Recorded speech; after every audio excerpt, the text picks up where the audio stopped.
सो अब हमने जब मैनुअल फाइंड आउट कर लिया है कि मैनुअल क्या है, कैसे देखना है मैनुअल को, अब मैनुअल को अप्लाई भी तो करना चाहिए ना। So manual should be used to find out the solution for the problems. Otherwise manual का कोई फायदा क्या है? अगर हम आपको बताएं, आपके पास कोई गाइड है और वो गाइड आपके जीवन में आपको मदद करेगी, पर अगर वो गाइड आपकी रखी है, आपकी वो गाइड किसी काम की नहीं आ रही है, तो उसको होके भी फायदा क्या है ना? आपके प्रॉब्लम तो धरे धरे हैं। तो उसी तरह मैनुअल ऑफ लाइफ हमको मिल गया है, बट उस मैनुअल से हमारी लाइफ की जो प्रॉब्लम्स हैं उसको सॉल्यूशन कैसे ढूंढना है, वो आज हम चर्चा करने का प्रयास करेंगे। That is discover the manual of life.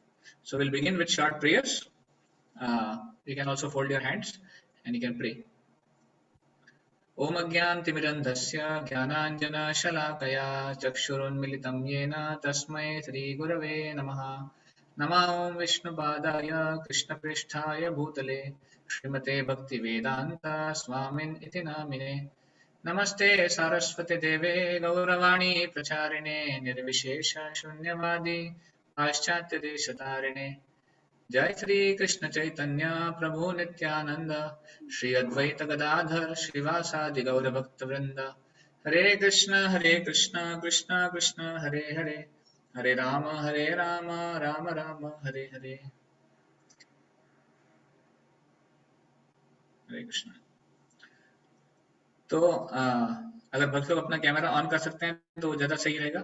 Otherwise आज का जो हमारा सेशन है उसमें काफी सारा इंटरेक्शन होगा, तो इवन इफ कैमरा ऑन नहीं है बट एटलीस्ट आपका चैट बॉक्स खुला रखिए, वहां पे हम बहुत कुछ प्रश्न पूछेंगे, आप वहां पे जवाब दे सकते हैं चैट बॉक्स में। Okay, so discover the lasting solutions in life. देखिए, हम सब कुछ जो भी जीवन में करते हैं उसके लिए हमारा एक उद्देश्य है, one goal we have. What is that goal? We want happiness. ये हमने, आपको याद है इंट्रोडक्शन सेशन में भी इसके बारे में देखा था।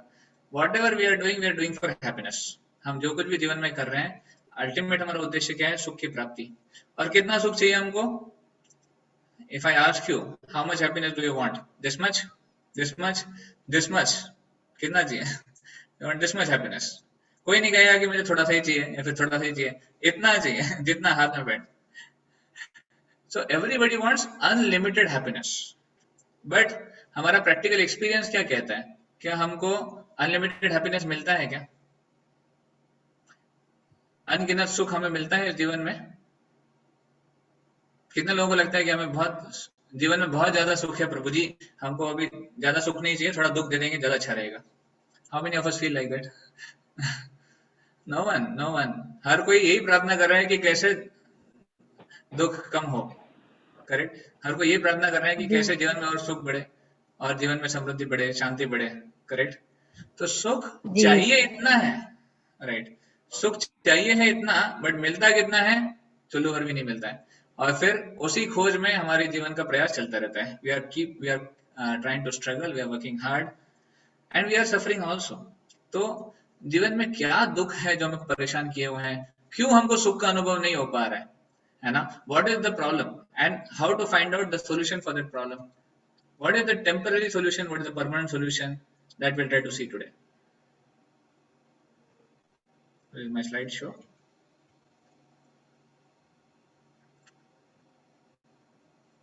See, पिछले सेशन में मैंने एक चर्चा की थी, आपको याद होगा, दैट 4 चीजें हैं जिसके लिए हम ज्ञान प्राप्त करने का प्रयास करते हैं। हमारा जो भी साइंटिफिक रिसर्च हो रहा है, जो भी हमारे ज्ञान में वर्धन हो रहा है या फिर जो भी रिसर्च में वर्धन हो रहा है, वो किसके लिए हो रहा है? 4 कारण है। फर्स्ट कारण है टू रिड्यूस द सफरिंग। हम जो है जीवन के जो दुख हैं उसको कम करना चाहते हैं, ये पहला कारण है। दूसरा कारण है टू इंक्रीज द कंफर्ट। हम कंफर्ट्स को, सुविधाओं को बढ़ाना चाहते हैं, इसलिए हम इतना सारा रिसर्च कर रहे हैं, ज्ञान का वर्धन कर रहे हैं। तीसरा है भय से मुक्ति, to relieve us from fear, because हम सब भय में हैं। अंधकार में होना मतलब भय में होने जैसा है, और जैसे ही अंधकार से उजाले में आ जाएंगे तो भय निकल जाएगा। तो इसलिए भय से निकलने के लिए हम ज्ञान प्राप्त कर रहे हैं ताकि हमें रास्ता दिखे।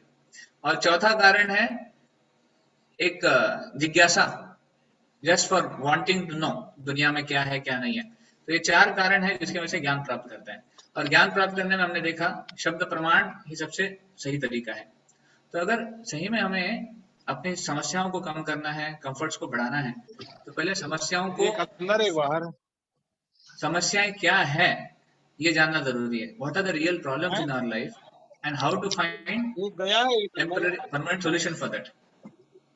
You can mute yourself. हाँ रखिए। Hitesh, you can help. So basically, देखिए मान लीजिए अगर मेरे हाथ पे कोई बॉयल है, मतलब हाथ पे कुछ क्या बोलते हैं बॉयल को, कुछ फोड़ा आ गया, और अगर हम जब फोड़ा आ जाता है तो हम क्या करते हैं, डॉक्टर के पास जाते हैं, उसका बहुत दर्द हो रहा है ना, कहीं भी छूते हैं तो वो फोड़ा एकदम चुभता है। तो मान लीजिए डॉक्टर के पास जाते हैं, डॉक्टर क्या बोलेंगे, ठीक है आप ये ना ऑइंटमेंट लगा लो, ये फोड़ा चला जाएगा, ये बॉयल चला जाएगा। तो ठीक है हम ऑइंटमेंट लगा लेते हैं और वो बॉयल चला जाता है। उसके बाद वो बॉयल थोड़े दिनों बाद दूसरी जगह आ जाता है, सेम बॉयल एक हाथ से दूसरे हाथ पे आ जाता है, गाल पे आ जाता है, कहीं दूसरी जगह पे आ जाता है। तो इसका मतलब क्या हुआ, हमने ऑइंटमेंट तो लगाया पर उसका सोल्यूशन नहीं मिला, वापस ऑइंटमेंट लगाएंगे दूसरी जगह, सोल्यूशन नहीं मिलेगा। तो जब आप किसी अच्छे डॉक्टर के पास जाओगे, वो बोलेगा कि परमानेंट सोल्यूशन क्या है, आपका जो है खून में दिक्कत है, आपका खून इम्प्योर है, ब्लड इज इम्प्योर, इसलिए आपको ये बॉयल बार बार आ रहा है, तो आप खून के ऊपर काम करो, बॉयल चला जाएगा। So that's a permanent solution for your problem of boil. But putting ointment is not a permanent solution, putting ointment is a temporary solution. Getting? तो कोई भी समस्या है उसके दो सोल्यूशन हो सकते हैं, एक तो टेम्पररी, एक परमानेंट। टेम्पररी क्या है, थोड़ा सा सोल्यूशन दिखा दो पर वो प्रॉब्लम वापस आएगा। परमानेंट क्या है, हमेशा के लिए प्रॉब्लम चला जाएगा। फॉर एग्जाम्पल सपोज आप अपने घर में हैं, मान लीजिए आपके घर में से एक रूम में बहुत बदबू आ रही है, बहुत गंदा स्मेल आ रहा है, और आप परेशान हो गए स्मेल कहाँ से आ रहा है। जो कोई भी उस रूम में जाता है बोलता है अरे इस रूम में से बदबू आ रही है। तो आपके दोस्त भी उस रूम में जाते हैं, बोलते हैं अरे तुमसे इतनी गंदी बदबू क्यों आ रही है। और आप सोचते हो अरे मैंने इतना क्लीनिंग तो किया था ठीक से, फिर भी बदबू आ रही है। तो आप उसको और डबल क्लीन करते हैं, अच्छे से फिनाइल लगाकर और स्प्रे लगाकर अच्छे से उसको साफ करते हैं, पर फिर भी बदबू जा नहीं रही है। तो आप मतलब लोग कंप्लेंट करे जा रहे हैं, नाक बंद करके आते हैं, आप क्या डिसाइड करते हो, एक दिन छुट्टी का दिन पकड़ लिया, नहीं आज से बदबू हटाना ही है। तो क्या करेंगे हम पूरा रूट कॉज उसका फाइंड आउट करेंगे, why the problem, why the smell is coming, bad smell is coming. तो हम क्या करेंगे, सारे दरवाजे, नॉट दरवाजे सॉरी, सारे जो फर्नीचर है वहां का सब हटा के, दरवाजे हमारे जो कबर्ड है, टेबल है, सब हटा कर देखेंगे एक्चुअली में प्रॉब्लम क्या है। तो पता चलता है कि वहां का प्रॉब्लम ये था कि वहां पर एक चूहा मरा पड़ा है, there is a dead rat over there, and that dead rat is causing all the foul smell. जो बदबू आ रही है उस चूहे की वजह से आ रही है। तो आप क्या करेंगे, उस चूहे को पकड़ के बाहर फेंक देंगे, डस्टबिन में डाल देंगे, और फिर वंस इट फॉर ऑल वो सॉल्यूशन हमेशा के लिए हो जाएगा, वहां पे बदबू नहीं आएगी, आई मीन टू से। तो देखिए एक साइड में वो बदबू वहां पे थी, आपने वहां पे ओडोनिल लगाया, स्प्रे लगाया, सफाई की फिनाइल से, पर वो बदबू गई नहीं। तो ये हो गया टेम्पररी सोल्यूशन, है ना, तत्कालीन समाधान, टेम्पररी जो क्षणिक है। पर परमानेंट सोल्यूशन क्या था, वो चूहे को बाहर निकालना, क्योंकि चूहा था जिसकी वजह से बदबू आ रही थी, अगर चूहा नहीं होता तो बदबू नहीं आती। ऐसे तो हम जीवन में क्या चाहते हैं, do you want temporary solution और do you want permanent solution? You can answer in the chat. आप अपने जीवन की समस्याएं हैं उसका टेम्पररी सॉल्यूशन चाहते हैं कि permanent? Let me know, let me see how many of you are ready for the session.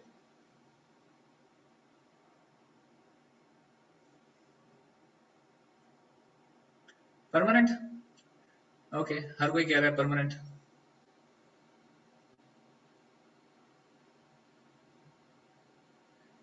Very good. तो थैंक यू। तो प्रैक्टिकली जितने भी जवाब मिले हर कोई कह रहे परमानेंट सॉल्यूशन। तो परमानेंट सॉल्यूशन के लिए मेहनत करना पड़ेगा। जैसे आपने मेहनत करके रूम में से वो चूहा निकाला, उसी तरह अपने जीवन में भी थोड़ी मेहनत करनी पड़ेगी अगर परमानेंट सॉल्यूशन चाहिए तो। टेम्पररी चाहिए तो तुरंत मिल जाएगा, टेम्पररी के लिए ज्यादा मेहनत नहीं करनी पड़ती है, तो परमानेंट के लिए थोड़ा सा तो मेहनत करना पड़ेगा। तो एनीवे मेहनत भी ज्यादा मुश्किल नहीं है, आज हम देखेंगे कि कैसे परमानेंट सॉल्यूशन प्राप्त करें। The modern science can only put a stopgap solution and cannot put a full stop to the problems. जो हमारा आधुनिक विज्ञान है वो केवल एक टेम्पररी सोल्यूशन हमको दे सकता है, फुल स्टॉप हम हमेशा 100% सोल्यूशन नहीं दे पा रहा है। हमने देखा पिछले सेशन में भी उसके बारे में देखा। पर वैदिक विजडम, जो वैदिक ज्ञान है, वो हमें आध्यात्मिक सॉल्यूशन देते हैं जो कि 100% फुल स्टॉप लगा देते हैं प्रॉब्लम्स को। तो इसलिए these three topics are there which we'll discuss today in short. जीवन की असली समस्याएं क्या है, उसका सॉल्यूशन, टेम्पररी सॉल्यूशन क्या देते हैं, और परमानेंट सॉल्यूशन वैदिक शास्त्रों में क्या है, ये हम देखने का प्रयास करेंगे। ओके, सो आशुतोष जी का एक इंपॉर्टेंट पॉइंट है, nothing is permanent here, so how can solution be permanent. Very good, very important point. तो आपके पॉइंट को हम आंसर करेंगे सेशन के एंड में, क्योंकि यही चीज आज हम बात करने वाले हैं, इसी आपके पॉइंट पे हम आज चर्चा करने वाले हैं। ठीक है,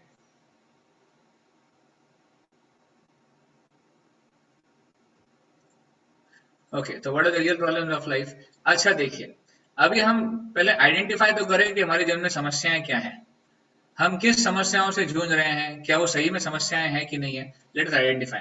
अगर आप मान लीजिए किसी एक युवा लड़के से पूछे कि आपके जीवन में समस्याएं क्या हैं, what are problems of your life, what will he से। उसके 10 प्रॉब्लम वो बता देगा। क्या है, फिजिक नहीं है मेरे पास, बॉडी सही नहीं है, बॉडी बिल्डिंग नहीं करता हूं मैं, या फिर जॉब नहीं है मेरे पास, फैमिली में समस्याएं हैं, पैसे नहीं है, मैं इतना सुंदर नहीं दिखता हूँ, आई am not handsome, I failed in my exams, मैं एग्जाम में फेल हो गया हूँ, और मेरी गर्लफ्रेंड नहीं है। तो ये भी कुछ प्रॉब्लम्स हैं। अब देखिए, इस लड़के के हिसाब से देखा जाए तो हो सकता है कि उसकी ये प्रॉब्लम है, और उसके लिए ये प्रॉब्लम बहुत इंपॉर्टेंट है। पर क्या हर एक के लिए प्रॉब्लम इंपॉर्टेंट है क्या? क्या सही में ये प्रॉब्लम्स जो है वो सबके लिए होती है क्या? है ना, ऐसी प्रॉब्लम्स का भी अलग अलग नेचर है। कोई समस्या ऐसी होती है जो कुछ लोगों के लिए वैलिड होती है और कुछ लोगों के लिए नहीं होती है। जैसे इस केस में, इस लड़के के केस में अगर देखा जाए तो जॉब ना होना ये सबके लिए समस्या है क्या? नहीं। कुछ लोगों के पास जॉब है, कुछ के पास नहीं है। हैंडसम ना होना, कुछ लोग हैं हैंडसम, कुछ लोग नहीं है। एग्जाम में फेल होना, अब एग्जाम में फेल होना ये जरूरी नहीं कि सबके साथ होता है। गर्लफ्रेंड ना होना, अब उसको लगता है कि गर्लफ्रेंड ना होना समस्या है, किसी दूसरे व्यक्ति को लगेगा कि गर्लफ्रेंड ना होना मेरे लिए अच्छा है, गर्लफ्रेंड नहीं, झंझट नहीं है। तो कुछ लोगों के हिसाब से कुछ चीजें समस्या होती है, तो कुछ लोगों के हिसाब से वही चीजें अच्छी भी होती हैं, वरदान भी होती हैं। तो जरूरी नहीं कि ये समस्याएं सबके लिए कॉमन हो, पर जीवन की कुछ ऐसी समस्याएं हैं जिसको हम बोलते हैं दे आर रियल प्रॉब्लम्स, वो सही में समस्याएं हैं। एंड रियल प्रॉब्लम्स मतलब क्या? रियल प्रॉब्लम्स की 3 क्राइटेरिया होते हैं। रियल प्रॉब्लम का क्राइटेरिया क्या है? How can you understand what's real problem? First is it is common to all, वो सबके लिए समान है। ठीक है, that is first criteria. Second is nobody wants it, उसे कोई नहीं चाहता, वो प्रॉब्लम ऐसी है जिसको कोई नहीं चाहता। तीसरा क्या है? Nobody can avoid it, उसको कोई प्रयास करके भी अवॉइड नहीं कर पाता। तो इसको बोलते हैं रियल प्रॉब्लम। असली समस्या जीवन की ये है जो सबके लिए समान है, उसे कोई नहीं चाहता, उसे कोई अवॉइड नहीं कर सकता। तो बिफोर, अच्छा लेट मी आस्क यू, आपको क्या लगता है, आप मुझे चैट बॉक्स में लिख के बताइए, कौन सी समस्या है जो इन तीनों क्राइटेरिया को फुलफिल करेगी, तीनों को। किसी ने अगर पहले कोर्स अटेंड किया है तो आप मत बताइए, बाकी लोग बता सकते हैं जिन्होंने पहले नहीं अटेंड किया है, नहीं तो आंसर फुट जाएगा। अच्छा, Ankush is saying chatting, Avneesh Chandal is saying death, Ashutosh is saying fear. Rishita Agarwal is saying self-confidence. Okay. Divya Bahrani ji is saying death. Avantika Matre is saying death. Okay. Any other thoughtful answers? Ayush is saying ego.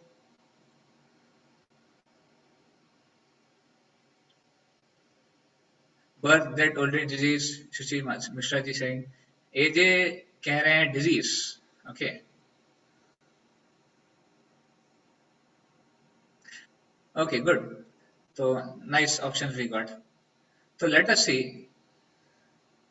Ankush is saying चरणों में अपने आप को, अच्छा, प्रभु जी के चरणों में अपने आप को समर्पित करना, ये समस्या है? Is it a problem? Okay, exams. Exams is a problem, common to all. Nobody wants it. Yeah, true. Thank you. Very nice, nice answers. तो सी, आपने जो जो कुछ जवाब आपने दिए, आपके सही जवाब, सारे जवाब सही हैं, बट कुछ चीजें हैं जो इस क्राइटेरिया को फुलफिल नहीं करती है। जैसे फियर, मान लीजिए फियर समस्या है, but it is not common to all. One can say that, someone can say that I don't have much fear. Okay, Srishti is saying my overthinks. Yeah, that's a problem for you and for many others also. Overthinking, over consumption और over accumulation, ये सब आ सकता है। Thank you. So देखिए, to explain the real problems let me tell you nice story. तो एक बार गौतम बुद्ध जो सिद्धार्थ थे, आपने सुना होगा उनके बारे में। तो सिद्धार्थ को, वो राजकुमार थे, और सिद्धार्थ अपने जीवन में बहुत प्रोटेक्टेड थे। उनके पिताजी उनको घर से बाहर, अपने महल से बाहर नहीं जाने देते थे, क्योंकि उनके पिताजी को डर था। एक्चुअली उनके पिताजी को ऑलरेडी एस्ट्रोलॉजर ने बता रखा था कि बहुत बड़ा महान संत बनेगा और ये रिनाउंस करेगा, वैराग्य धारण करेगा। तो इसलिए उनके पिताजी नहीं चाहते थे कि वो वैराग्य धारण करें, बट अपने महल में कन्फाइंड थे, वो बंद थे। तो एक दिन उन्होंने पिताजी से रिक्वेस्ट किया, प्लीज मुझे थोड़ा बाहर जाने दीजिए, थोड़ा खुले खुले हवा में घूमने दीजिए, मैं कहीं नहीं जाऊंगा, सब फॉलो करूंगा, और आपके किसी अच्छे व्यक्ति के साथ मैं जाऊंगा, वापस आ जाऊंगा। तो पिता ने बोला ठीक है जाओ। तो जब सिद्धार्थ अपने एक मिनिस्टर के साथ बाहर आए, वो रथ के ऊपर थे, पहली बार वो दुनिया को देख रहे थे, बाहर की दुनिया को, बाहर की दुनिया कैसी है, क्या है। तो उन्होंने देखा एक महिला है जिसका पेट फूला हुआ है ऐसे। तो उन्होंने, सिद्धार्थ ने मिनिस्टर से पूछा, ये महिला का पेट इतना फूला क्यों है, क्या हो गया इसके पेट को। तो उनके मिनिस्टर ने कहा, एक्चुअली इसके पेट में बच्चा है, ये जो महिला है वो प्रेग्नेंट है। तो सिद्धार्थ ने पूछा, बच्चा अंदर कैसे चला गया, बच्चा तो बाहर होता है, the child has to be outside. तो मिनिस्टर ने कहा, the child will come outside over a period of time. बोले कितने दिन तक, बोले 9 महीने तक। तो 9 महीने तक बच्चा अंदर ही रहेगा। हाँ, 9 महीने तक बच्चा अंदर ही रहेगा, कैसे रहेगा। तो मिनिस्टर ने पूरा उसको एक्सप्लेन किया कैसे बच्चे का पोजीशन क्या होता है, आर्च पोजीशन में होता है, और बहुत ही पेनफुल कंडीशन होती है गर्भ में। तो ऐसे उसको 9 महीने वहां पे निकालने पड़ते हैं ऐसे। तो सिद्धार्थ ने बोला, माय गॉड, इतना मुश्किल है। तो उसके बाद वो आगे गए। तो उसके बाद उनको दिखा कि एक व्यक्ति है जो बूढ़ा है और एक लाठी लेके चल रहा है। तो सिद्धार्थ ने पूछा, ये लाठी क्यों लेके चल रहा है और इसके बाल सफेद क्यों हो गए, क्या हो गया इसके साथ। तो बोले कि ये 2 पैर पे नहीं चल पाता है, इसको लाठी की मदद की जरूरत है, उसके बाल सफेद इसलिए हो गए क्योंकि बूढ़ा हो गया। तो सिद्धार्थ ने कहा, बुढ़ापा क्या होता है, सब लोग बूढ़े होने वाले हैं क्या।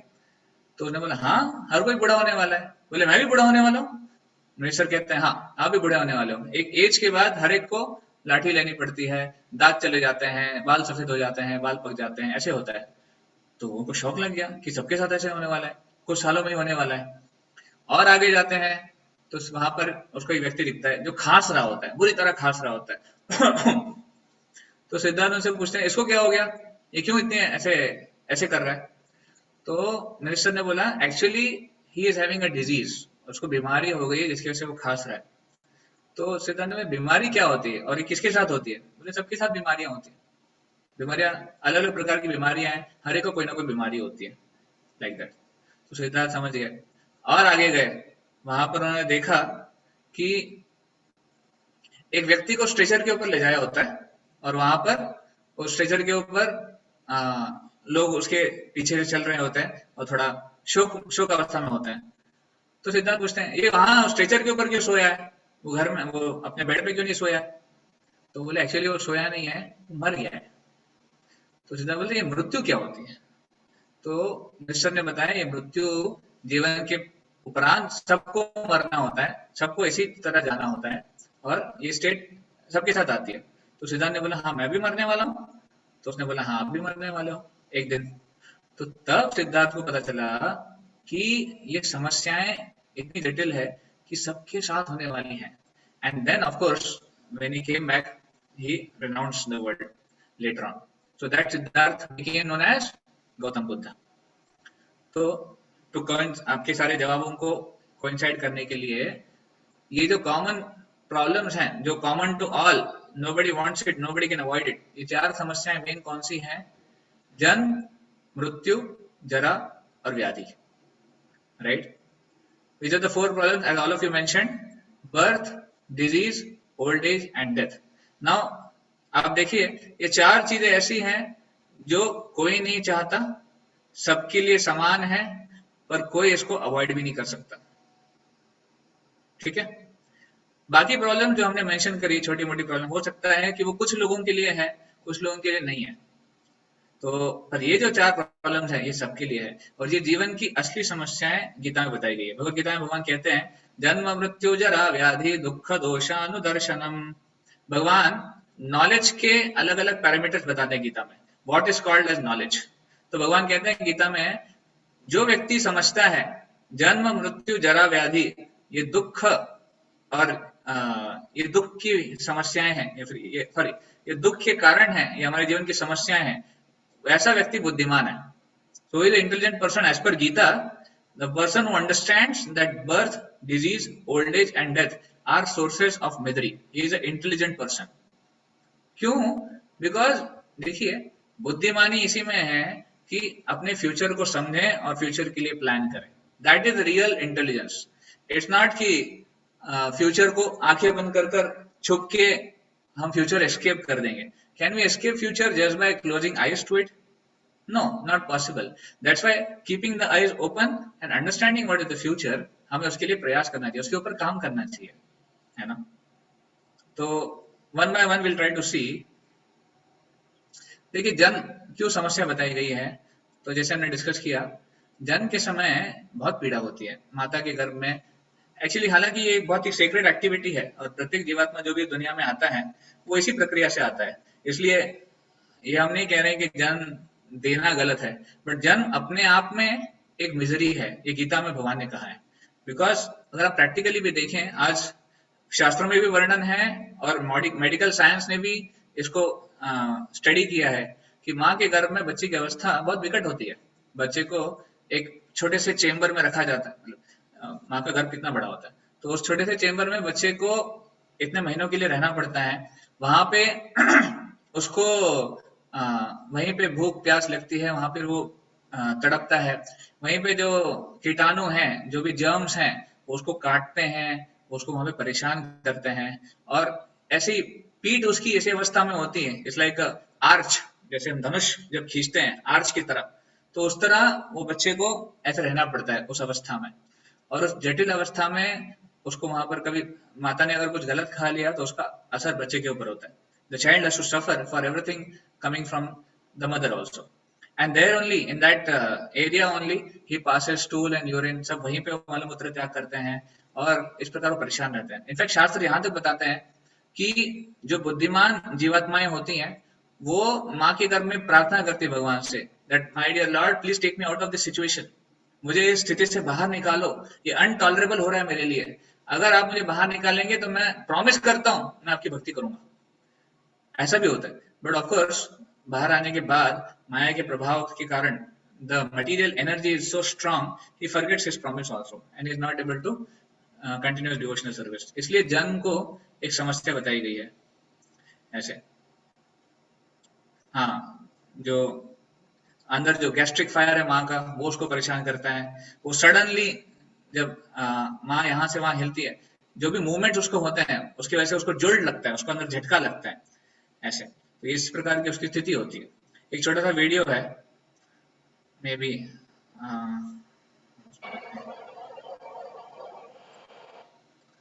आई will just start the audio. Are you able to hear the audio also? आवाज आ रही है आपको? अच्छा, आवाज नहीं आ रही है। Just a minute.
तो बेसिकली एक्चुअली मुझे पहले लगता था कि बर्थ इतनी बड़ी समस्या नहीं है, बट मैं आपको एक प्रैक्टिकल इंसिडेंट बता रहा हूँ। मेरे मेरे परिवार में मेरे माता पिता के साइड में एक दो इंसिडेंसेस अभी हुए हैं रिसेंटली, हाल ही कुछ दिनों पहले हुए हैं, जिसकी वजह से मुझे भी बहुत लगा कि एक्चुअली जन्म भी एक समस्या है। तो एक मेरे परिवार में एक सदस्य है, एक रिलेटिव है मेरे, उनके उनकी जो वाइफ थी वो प्रेग्नेंट थी, बट समहाउ 7th मंथ में ही वो जो बच्चा है, जो गर्भ है, उसकी मृत्यु हो गई।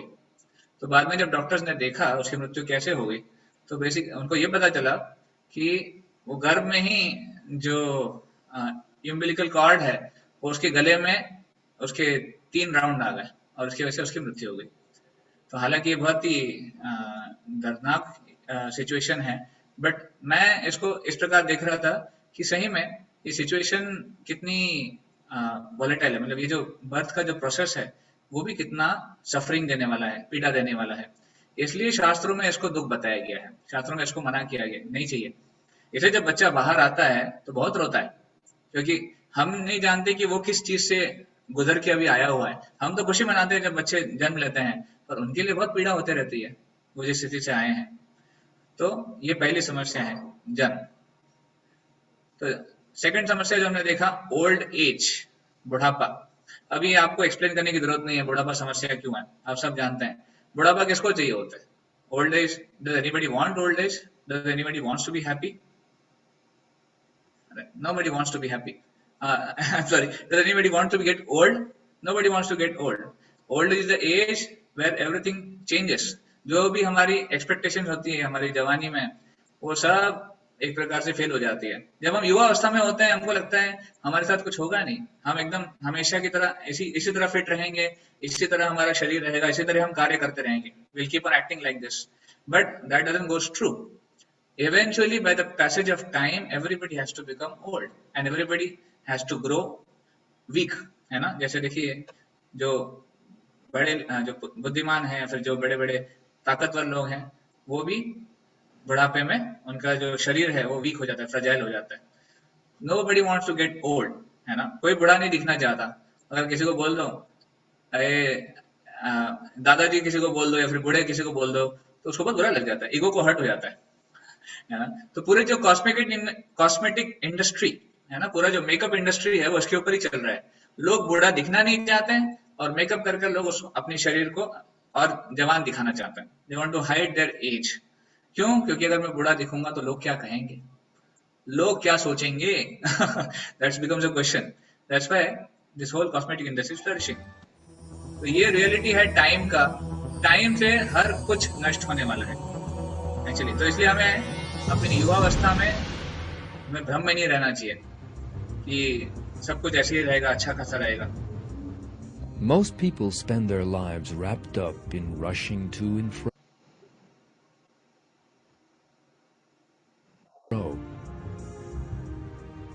As time flows quickly by,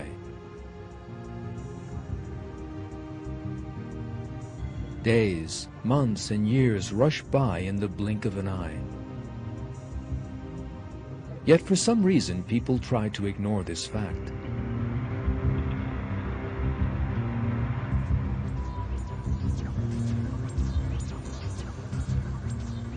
It is as if they think they will never grow old. Yet the days of youth that they so fondly imagine will never end are really very short. Almost everyone realizes that he will grow old one day. Yet young people always feel that those days are very far off. They refuse to accept that they will one day be old, weak, and helpless.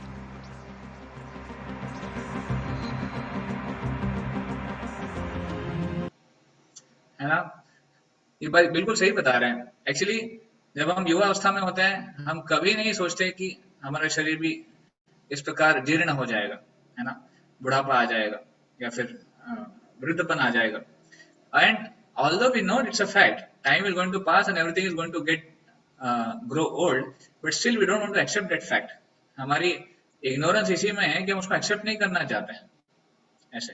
तो at least we should understand the reality that everything everyone has to grow old, time will pass and everything will just become more weak and fragile ऐसे। That's about old age. Disease, बीमारी, ये समस्या है कि नहीं है? Correct, ये समस्या है। बीमारी अभी कोविड 19 के बाद इसके ऊपर कोई क्वेश्चन नहीं आना चाहिए किसी को कि समस्याएं है कि नहीं, हमारे बीमारियां हैं कि नहीं जीवन में। कोविड 19 ने सबको जगा दिया है कि बहुत बीमारियां हैं, किसी को भी हो सकती है और किसी के साथ भी कुछ भी हो सकता है। वी सॉ लास्ट पिछले 2-2.5 साल में हम देख रहे हैं कि किस प्रकार की घटनाएं घट रही है और छोटी छोटी जंतुओं के कारण इस प्रकार। तो बीमारी बहुत प्रेवलेंट है, सब जगह है, एक ना एक बीमारी का रूप बदलते रहता है। हम चाहे एक बीमारी को हटाने का प्रयास करें, कोई और दूसरी आ जाती है। इनफैक्ट जितना अभी मॉडर्न टेक्नोलॉजी एडवांसमेंट बढ़ रहा है, उतना ही बीमारियों की संख्या और बीमारियों की जटिलता, the complexity and the quantity of diseases are increasing. I'm sorry. You see, our body is so complex, so many organs are there, and there is one department for each of the organs. हमारा शरीर इतना जटिल है, हर एक अवयव के लिए एक डिपार्टमेंट है। आंखों के लिए एक अलग हॉस्पिटल है, दांतों के लिए अलग हॉस्पिटल है ना। ENT, ईयर नोज थ्रोट, उसके लिए अलग डिपार्टमेंट है। लिवर के लिए अलग है, किडनी के लिए अलग है, हार्ट के लिए अलग है, हाथ पैर के जोड़ों के लिए अलग है, उसके बाद रेक्टम के लिए, जेनिटल्स के लिए अलग है। हर डिपार्टमेंट है और डिपार्टमेंट इतने फ्लरिश हो रहे हैं, इतने बड़े बड़े हॉस्पिटल्स हैं, इतनी टेक्नोलॉजी है, इतना एडवांसमेंट है, पर कोई भी डिपार्टमेंट सब मिलाकर भी इस शरीर को हमेशा के लिए स्वस्थ नहीं रख सकते। Nobody can guarantee that we'll remove the diseases forever. That shows that diseases are always a problem. वो हमेशा रहेंगे, है ना। We always want to remain healthy, but against our wishes we get diseases, we become diseased, right? तो इसलिए disease is a problem. And fourth problem is death, मृत्यु। Death किसके साथ नहीं होने वाली है? Everybody who has come to this life is sure to go away from here, is sure to die. इसलिए बोलते हैं ना, as sure as death, ऐसे बोलते हैं कि इतना श्योर है मृत्यु के जितना श्योर है, क्योंकि मृत्यु श्योर है, मृत्यु सबको आने वाली है, सबको पता है। इनफैक्ट जब किसी की मृत्यु हो जाती है, किसी का अंतिम संस्कार में हम भाग लेते हैं, तो हम वहां पर जाते हैं और कुछ समय के लिए हमारा परिवर्तन हो जाता है कि नहीं, मृत्यु सबको आने वाली है, सबको इस दशा से जाना है और हमें भी ये सब नश्वर है, ये सब टेम्पररी है, हम भी सोचते हैं। पर जैसे ही वो अंतिम संस्कार क्रियाएं से बाहर आते हैं अपने जीवन में, वापस back to square one again, हम अपना वैसे ही जीवन बिताने लग जाते हैं, भूल जाते हैं कि हमें मृत्यु के लिए तैयारी भी करनी चाहिए। Nobody thinks about it, है ना। But death is for certain. आत्मा शरीर छोड़कर अगले शरीर में जाएगी, ये 100% है। गरुड़ पुराण में इसका वर्णन आता है। और ये जो प्रोसेस है मृत्यु का, ये बहुत कठिन है, ये बहुत दर्ददायक है ऐसे। तो गरुड़ पुराण में वर्णन आता है कि जैसे मानो 40,000 बिच्छू अगर एक साथ किसी को डसे, कितना दर्द होगा, उतना दर्द मृत्यु के समय होता है, इस प्रकार। तो ये मृत्यु हर एक के जीवन में आने वाली है और इसके बारे में ना बात कर हम मृत्यु से टलने नहीं वाले हैं। Just to say that I will not talk about it and will not hear about it, we can't avoid death. So what we should do, we should try to prepare and how to face death. तो solution, आज हमारा session जो है solution के ऊपर है। तो death के लिए solution क्या है, डिजीज के लिए solution क्या है, ओल्ड एज के लिए solution क्या है, वो हम देखने का प्रयास कर रहे हैं। और solution जब प्राप्त करेंगे तो इन सबसे परे भी हो सकता है। इनफैक्ट देखिए, एक बार जब यक्ष और युधिष्ठिर महाराज इनमें चर्चा हो रही थी, तो यक्ष युधिष्ठिर महाराज से पूछते हैं, दुनिया में सबसे एस्टोनिशिंग चीज क्या है, सबसे एस्टोनिशिंग को क्या बोलेंगे, that what is it which is most surprising और एस्टोनिशिंग, आश्चर्यजनक। हाँ, आश्चर्यचकित, हाँ, आश्चर्यजनक चीज क्या है। तो युधिष्ठिर महाराज कहते हैं, अहानि अहानि भूतानि गच्छन्ति यमालयम, कि एक एक कर हम देख रहे हैं कि हमारे इर्द गिर्द के सारे लोग यमालय जा रहे हैं, मतलब मृत्यु के द्वार जा रहे हैं। फिर भी जीवात्मा को नहीं लगता कि ये व्यक्ति, this person is going to die, हमें नहीं लगता और हम उसके लिए कुछ नहीं करते। युधिष्ठिर महाराज कहते हैं, ये सबसे आश्चर्यजनक घटना है। हर कोई देख रहा है कि मृत्यु हो रही है इर्द गिर्द में, हर किसी को पता है मेरा नंबर भी आने वाला है, और हर एक को पता है कि मेरा नंबर कब आएगा कोई गारंटी नहीं है। हमारा जन्म होने के बाद मृत्यु निश्चित है ना। मैन्युफैक्चरिंग डेट के साथ एक्सपायरी डेट भी आती है, एक्सपायरी कब होने वाली हमको पता नहीं है, बट फिर भी हम अपने जीवन में इतने मस्त हैं, we are just trying to live this life carefree, not caring for what death will come and what how should I prepare for it. इसलिए हमें इसके लिए प्रिपेयर करना, तैयारी करना, ये हमारे हित में है, इट्स आवर इंटेलिजेंस। तो ये 4 प्रॉब्लम्स हमने देखी, इसको काफी डिटेल में हमने चर्चा किया। तो ये 4 के प्रॉब्लम्स के अलावा शास्त्र बताते हैं कि 3 मिजरीज और भी हैं, 3-fold मिजरीज उसको बोलते हैं। What are 3-4 miseries? They are miseries due to our own mind and body, पहला। दूसरा, miseries due to other living entities. तीसरा, miseries due to natural disaster. तो पहला जो है, ऐसे क्लेश, ऐसे दुख जो अपने खुद के मन और शरीर के कारण हो, पहला जो है। दूसरा जो है, ऐसे क्लेश जो दूसरे जीवात्माओं के कारण हो। तीसरा जो है, ऐसे क्लेश जो आपदिक नैसर्गिक आपदाओं के कारण हो। तो कौन कौन से हैं? तो यहाँ पे कुछ लिस्ट दी हुई है। तो due to your own mind and body, headache, stress, depression, body pain, suicidal thoughts, ये पहला जो केस है। दूसरा है दूसरे जीवात्माओं के कारण, other living entities, insect bite, arguments, fights, bacteria, virus जो अभी चल रहे हैं, एनिमल्स अटैक, है ना, कुछ दूसरे जो प्राणी, या फिर थीवरी, चोरी होना, डकैती होना वगैरह। ड्यू टू नेचुरल डिजास्टर्स, है ना, आपरिक संपदा, आपदाएं क्या क्या है? Tsunami, earthquakes, floods, tornado, drought, सूखा, बाढ़, ये सब है। तो इनका नाम शास्त्रों में दिया गया है, जो अपने खुद के मन के और शरीर के कारण है, उस क्लेश को बोलते हैं आध्यात्मिक क्लेश। क्या बोलते हैं उसको? आध्यात्मिक क्लेश। जो क्लेश दूसरे जीवात्माओं की वजह से है, उसको बोलते हैं आदि भौतिक क्लेश। क्या बोलते हैं? आदि भौतिक क्लेश। और जो क्लेश नेचुरल डिजास्टर्स या फिर नैसर्गिक आपदाओं के कारण है, उसको बोलते हैं आदि दैविक क्लेश। राइट? तो आध्यात्मिक क्लेश, आदि भौतिक क्लेश, आदि दैविक क्लेश, ये 3 क्लेश हैं। और 4 समस्याएं हैं: जन्म, मृत्यु, जरा मतलब बुढ़ापा, और व्याधि, बीमारियां। तो ये 4 प्रॉब्लम्स और 3 क्लेश, आप ध्यान रखिएगा। इनफैक्ट स्क्रिप्चर्स में वर्णन आता है, शास्त्रों में, ये 3 क्लेश जो है वो दुर्गा जी के त्रिशूल के 3 नोक है। दुर्गा जी हमेशा त्रिशूल लेके चलती है, राइट? दुर्गा जी जो है इस भौतिक दुनिया की दुनिया की जो है मिनिस्टर है, यू कैन से। तो इस भौतिक दुनिया के जो मिनिस्टर है, वो कार्य करती है इन 3 क्लेश के ऊपर। ये तीनों क्लेश से सबको परेशान कर रही हैं, सबको दुख दे रही हैं। क्यों? क्योंकि जीवात्मा यहाँ पर आया है दुख भोगने के लिए। तो इस प्रकार हमने इसको देखा डिटेल में। आध्यात्मिक क्लेश, आजकल सुसाइड रेट इतना बढ़ गया है, स्पेशली युवाओं में। 25 सालों में ये जो रेट है 3 गुना हो गया है। 3 गुना ज्यादा युवाएं आज सुसाइड कर रहे हैं। आज बहुत सारे बड़े बड़े कॉलेजेस में, स्कूल्स में भी हम देखते हैं, रेप्यूटेड कॉलेजेस हैं, पर वहाँ के युवा जो हैं वो आत्महत्या कर लेते हैं। एग्जाम में फेल हो गए या फिर एग्जाम में कुछ अच्छे नंबर नहीं आए, सुसाइड कर लेते हैं। कुछ रिलेशनशिप में कुछ समस्याएं आ गई, किसी लड़की ने डिच कर दिया, किसी लड़के ने छोड़ दिया, दे कमिट सुसाइड। मतलब ये क्लेश जो है इतना मुश्किल हो जाता है इसको झेलना, व्यक्ति को लगता है मुझे सुसाइड करना ज्यादा सही मेरे लिए, ऐसे। बाद में उसके अलावा स्ट्रेस है, प्रेशर है, एकेडमिक प्रेशर है, फैमिली प्रेशर है, जॉब प्रेशर है, ऐसे ये सब आध्यात्मिक क्लेश में आता है। और मैंने बताया आदि भौतिक क्लेश, उसके अलग अलग एग्जाम्पल्स हमने देखे।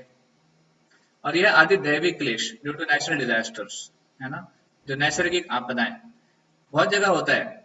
इतने सारे टोर्नेडोज आते हैं, कटरीना, या फिर बहुत सारे ऐसे। Mute yourself bro.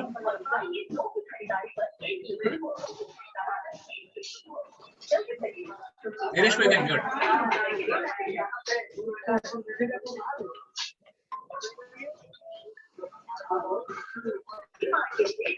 नीरज को याद है?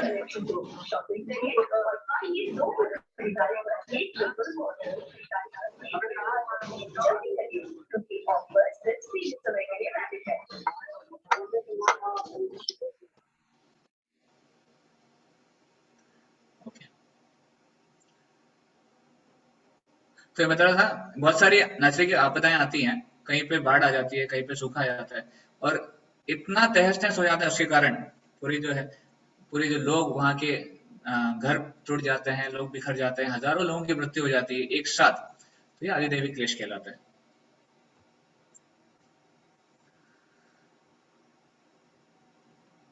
तो हमने ये प्रॉब्लम देख ली। अब इसका सॉल्यूशन क्या देते हैं, साइंस में क्या सॉल्यूशन है, साइंस और टेक्नोलॉजी क्या सॉल्यूशन देती है इसका, चलो देखते हैं। साइंस एंड टेक्नोलॉजी बहुत प्रगत हो गई है। हमने जैसे डिस्कस किया कि इतने सारे हमारे पास उपकरण आ गए हैं, इतने सारे इंस्ट्रूमेंट्स हैं, गैजेट्स हैं, इतने सारी एडवांसमेंट्स हैं, है ना।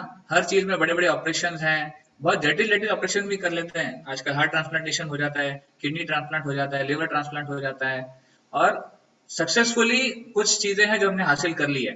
पहले के जमाने में जो भी समस्याएं थी उसको सॉल्व करने में जो प्रॉब्लम, जो समय लगता था, आज समय कम हो गया है। मुझे याद है बचपन में जब मुझे दांतों का प्रॉब्लम हुआ करता था किसी भी कारण से, तो उसमें वो रूट कैनल एक ट्रीटमेंट आती है, तो रूट कैनल करने में बहुत समय लगता था पहले के जमाने में। आजकल हम सुनते हैं कि रूट कैनल में 1 या 2 दिन लगता है और जल्दी से हो जाता है। तो ऐसे बहुत सारी चीजें साइंस ने अचीव कर ली है, बट फिर भी ये सॉल्यूशंस, क्या हम परमानेंट सॉल्यूशन दे पाए हैं साइंस के माध्यम से? क्या हम हमेशा के लिए इन प्रॉब्लम्स को दूर कर पाए हैं, या फिर हमेशा के लिए अपने आप को छुड़ा पाए इससे? तो मोहम्मद अली, ये आपके सामने है, जो मोहम्मद अली एक समय में दुनिया के सबसे बेस्ट बॉक्सिंग चैंपियन थे, और वो कहते थे आई एम द ग्रेटेस्ट, मैं सबसे बड़ा हूं, मैं सबसे महान हूं, ऐसे। तो ये उनका एक मानना था। पर इवेंचुअली उनके जीवन में एक ऐसी बीमारी आई जिसके वजह से वो अपना हाथ भी स्वयं से ठीक से नहीं उठा पाते थे, एक कप कॉफी भी ठीक से नहीं उठा पाते थे। उनको बोलते हैं पार्किंसन डिजीज। पार्किंसन डिजीज में, बीमारी में, उनके जो अवयव है वो उनके कंट्रोल में नहीं रहते हैं, ऐसे। तो जब उन्होंने अपने जीवन के अंतिम काल में देखा कि उनके साथ ऐसे हो गया है, वो कह रहा था I was the biggest fool to think that I am greatest. मैं बड़ा मूर्ख था कि मैं सोचता था कि मैं सबसे महान। एक्चुअली ये सारी चीजें जो है एक एक समय के बाद नष्ट हो जाएगी, एक समय के बाद इसका ये नहीं आएगा, फायदा नहीं होगा। तो क्यों ऐसी समस्याएं आती हैं, क्यों ऐसे प्रॉब्लम जीवन में आते हैं, और क्या हम इसके लिए कर सकते हैं? तो साइंस में तो सोल्यूशन यही है, जब भी कोई बीमारी हो जाए, हेडेक हो जाए, आप कुछ पेन किलर खा लो, पेट दर्द है थोड़ा सा दवा ले लो, या फिर कुछ भी छोटी मोटी समस्याएं, गोली खा लो और उसको उस समय के लिए शांत कर दो। पर हमेशा के लिए शांत नहीं होती है। क्या केवल पेन किलर खाने से, क्या केवल चीजों को दबाने से क्या वो शांत हो जाएगी? नहीं, उसको सॉल्यूशन निकालना पड़ेगा। ठीक है, मान लीजिए अगर किसको बुखार है, वो कहते हैं कि बुखार है तो ब्रूफेन खा लो। अब बुखार जा नहीं रहा है, बुखार और बढ़ रहा है, तो ब्रूफेन का डोज बढ़ा दो, और ज्यादा डोज लेंगे तो वो अलग समस्या है। तो ऐसे कैसे चलेगा कि केवल पेन किलर या फिर केवल दवाई खा जाए और उससे सोल्यूशन प्राप्त कर ले? अगर मान लीजिए, ठीक है, हम कह रहे हैं कि ये भी एक सोल्यूशन है कि दवाई खा रहे हैं, पर उससे भी कितनी चीजें हैं जो केवल दवाई खाकर छुड़वा सकते हैं हम लोग। आज हमने छोटी मोटी समस्याओं पे तो कंट्रोल पा लिया है, पर बड़ी बड़ी समस्याएं आ गई हैं। आज ऐसे बताते हैं जो जटिल समस्याएं हैं उनमें कैंसर, उसमें हार्ट अटैक, उसमें एड्स, उसमें अभी तो कोविड-19, जिसके ऊपर हमें कोई कंट्रोल नहीं मिल रहा है। तो हालांकि इतनी आधुनिकता बढ़ने के बाद भी कहाँ है कोविड-19 का 100% सोल्यूशन हमारे पास, है ना। तो things like that are happening. Even pollution जो हमने क्रिएट किए हैं, पोल्यूशन की वजह से इतनी समस्याएं हैं। अब पोल्यूशन भी तो मैन मेड ही है। पहले इंडस्ट्रीज नहीं थी, पहले इतने सारे उपकरण संसाधन नहीं थे, तो पोल्यूशन इतना नहीं था। आज पोल्यूशन का बहुत बड़ा प्रॉब्लम आ गया। तो मार्टिन लूथर किंग कहते हैं हम हवा में उड़ सकते हैं, पानी के अंदर भी तैर सकते हैं, पर जमीन पे चलना मुश्किल हो गया है। क्यों? क्योंकि पोल्यूशन इतना बढ़ गया है। तो इतनी समस्याएं हम अपने आप के ऊपर लेकर बैठे हुए हैं। ऐसे हमने प्लास्टिक बनाया, हमने टायर बनाया, तो वो ऐसा मटेरियल है जो हमें ही खा जा रहा है। हमने प्लास्टिक बनाया सुविधाओं के लिए, है ना, हमें सुविधा हो जाए, चीजों को कैरी करने में आसानी से हो जाए। आज प्लास्टिक दुनिया का एक बहुत ही बड़ा प्रॉब्लम बन चुका है, क्योंकि प्लास्टिक को डिस्पोज करें तो कहाँ? आप अगर कहें रिसाइकलेबल प्लास्टिक भी बनाए, फिर भी रिसाइकलेबल प्लास्टिक कितनी मात्रा में बनाएंगे और उसका क्या होगा आगे जाके? तो बड़ी समस्या है ये, प्लास्टिक, टायर्स, ऐसी बहुत सारी समस्याएं हैं। तो आइए देखते हैं। एक्चुअली प्लास्टिक इतना प्रेवलेंट हो गया है कि आज हम कुछ रिसर्च हम पढ़ रहे थे, हमारे शरीर में प्लास्टिक के अणु पाए गए हैं, उसके कण पाए गए हैं। हम में से हर कोई जो है प्लास्टिक कंज्यूम करता है बाय डिफॉल्ट। हम ब्रीदिंग करते हैं तो भी प्लास्टिक हमारे शरीर में जाता है। So nice video which shows your plastic diet.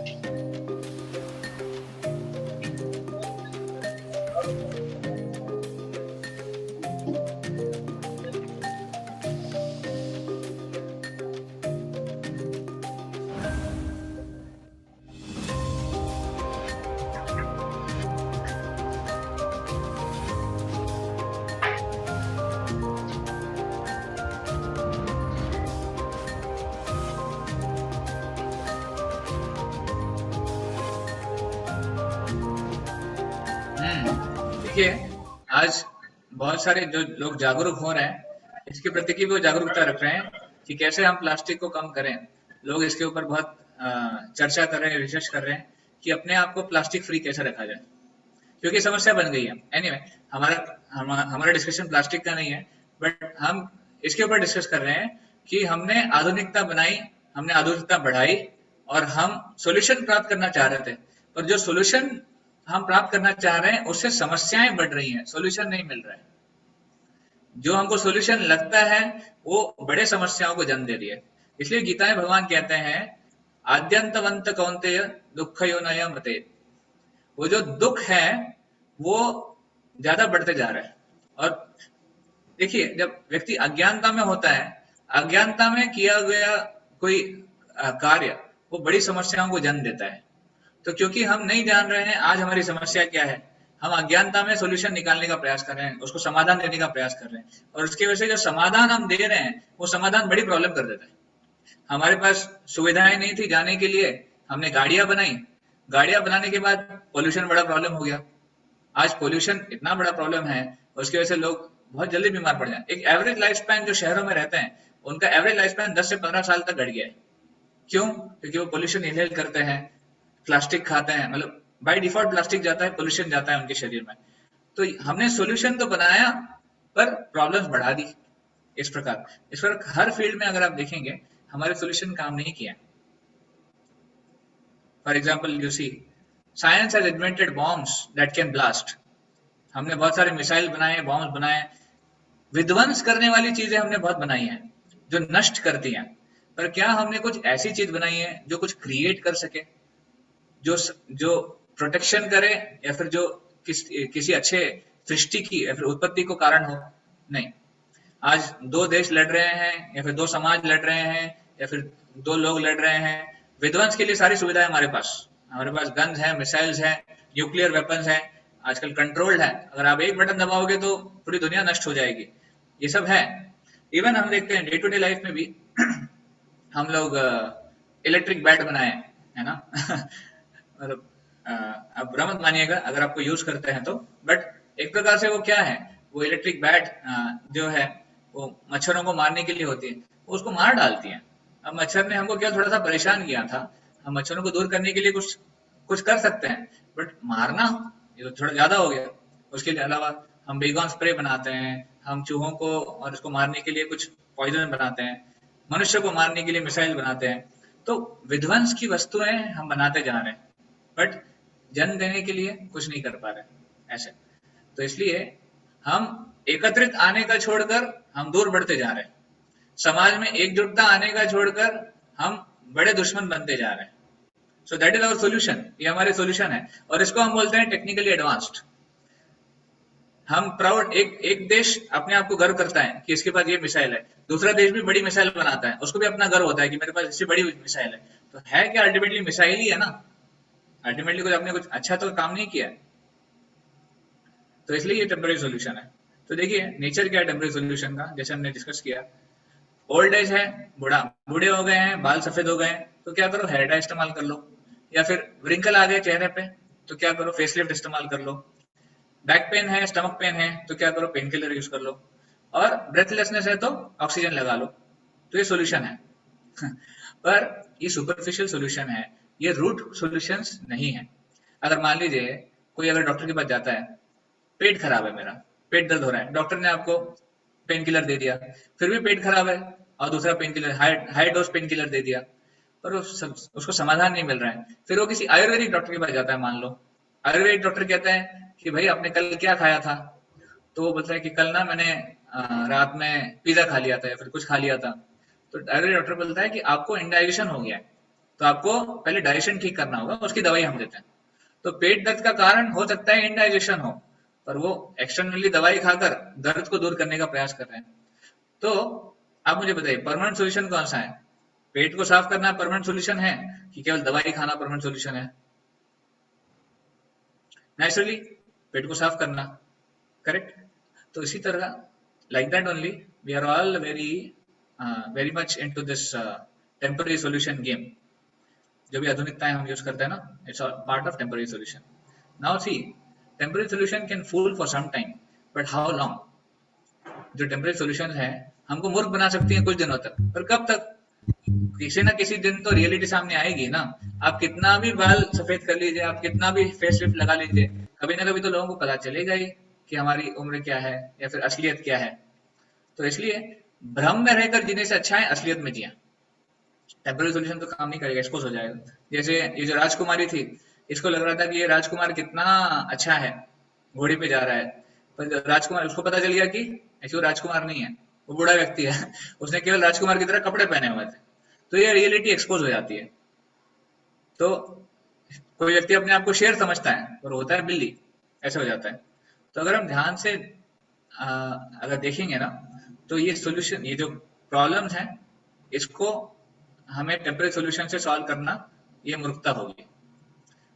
और टेम्पररी सोल्यूशन से ये चार प्रॉब्लम तो आप सॉल्व नहीं कर सकते, जन्म, मृत्यु, जरा और व्याधि। इस पे कोई टेम्पररी सोल्यूशन भी काम नहीं करेगा। जो थोड़ा कम समय के लिए सोल्यूशन है वो काम नहीं करेगा। तो इसके लिए क्या सोल्यूशन है, इसके लिए क्या समाधान क्या है, परमानेंट सोल्यूशन कैसे मिलेगा? तो वो है हमारे वैदिक शास्त्रों से। See, luxuries and comforts offered by science and technology can not satisfy the soul.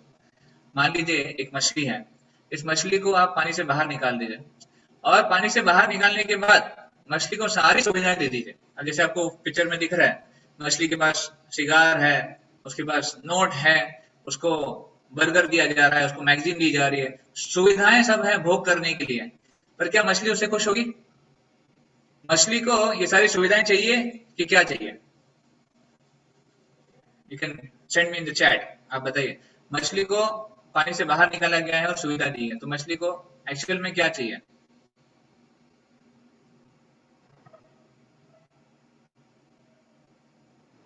Okay, water.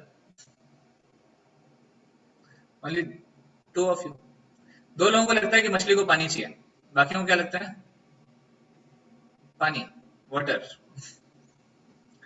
Okay, ठीक है, चलो सबको लगता है कि वाटर चाहिए। तो सुविधाएं इतनी इंपॉर्टेंट नहीं मछली के लिए। मछली के लिए क्या जरूरी है? पानी। उसी तरह शास्त्र बताते हैं कि हम जो जीवात्माएं हैं, हमें केवल भौतिक सुख सुविधाओं की जरूरत नहीं है, वो हमें सुखी नहीं बनाएगा। और इसीलिए हमारा प्रैक्टिकल एक्सपीरियंस भी नहीं है कि हम सुखी हो रहे हैं। हम जब स्टार्टिंग में आपसे पूछ रहे थे कि कितने लोग सही में सुखी हैं, किसने हाथ नहीं उठाया? क्योंकि हमारा एक्सपीरियंस नहीं है। मटीरियल मटीरियल लग्जरीज और comforts is not giving us happiness. आज तक हमने नहीं देखा है कि कोई संतुष्ट हो गया है, कोई बहुत सुखी हो गया है मटेरियल हैप्पीनेस से, मटेरियल लग्जरीज से। तो इसलिए स्क्रिप्चर्स क्या कहते हैं? Soul can be happy only in the spiritual world in association with God. तो आत्मा क्योंकि भगवान का अंश है, आत्मा भगवान के संबंधी है, भगवान के संबंध में ही आत्मा को सुख मिल सकता है। अगर भगवान के संबंध में नहीं है तो भगवान के संबंध से बाहर निकालकर उसको सुविधाएं दे दो, कभी सुखी नहीं रहेगा। तो भगवान का संबंध हमारे लिए कैसा है? जैसे मछली के लिए पानी है। जितना इंपॉर्टेंट मछली के लिए पानी है, उतना इंपॉर्टेंट आत्मा के लिए भगवान का संबंध है। Like that. So similarly we should come back to the association of God. इसलिए बुद्धिमान होना चाहिए। तो एक बार एक कथा आती है, डिजोलिट आइलैंड। तो एक बार एक व्यक्ति था, वो हंटिंग के लिए गया। बहुत सुंदर स्टोरी है, आप उसको ध्यान से सुनिएगा। तो व्यक्ति जो है शिकार करने गया, और शिकार करते करते क्या हुआ वो पानी में गिर गया, वहां पे जलाशय में गिर गया। और एक जब वो बाहर आया तो एक आइलैंड उसको दिखा, उस आइलैंड पे वो चला गया। और वो आइलैंड थोड़ा अजीबोगरीब था। वो आइलैंड जो है वहां पर लोग आए, ट्राइबल्स थे वो, जो आदिवासी लोग। तो वो आए और व्यक्ति को उन्होंने सर पे चढ़ा लिया और उसको एकदम ढोल नगारे के साथ, उसको एकदम गाजा वाजा से उसको बोला, आप हमारे नए राजा हो, आपको हम राजा बना रहे हैं। तो ये व्यक्ति शॉक हो गया कि अरे मैं तो अभी आया हूँ, ये लोग मुझे राजा बना रहे हैं। तो बोलता है ठीक है, वो सेलिब्रेशन हो गया, राजा बन गया। उसके बाद उसने एक व्यक्ति को बुलाया, एक मिनिस्टर को बुलाया, बोला ये ऐसे ही होता है कि यहाँ पर? तो मिनिस्टर ने बोला हाँ ऐसे ही होता है, जो भी यहाँ पर नया व्यक्ति आता है उसको राजा बना दिया जाता है। तो बोलते हैं अच्छा ठीक है, तो राजा बनने के बाद क्या होता है? वो राज करता है। बोले कब तक राज करता है? बोले 1 साल तक उसको पूरा राज करने को मिलता है। अच्छा 1 साल तक राज करता है, 1 साल के बाद क्या होता है? बोले 1 साल के बाद उसको यहाँ से पैक करके एकदम अच्छे से उसको यहाँ से निकाल दिया जाता है और दूसरे आइलैंड पे भेज दिया जाता है।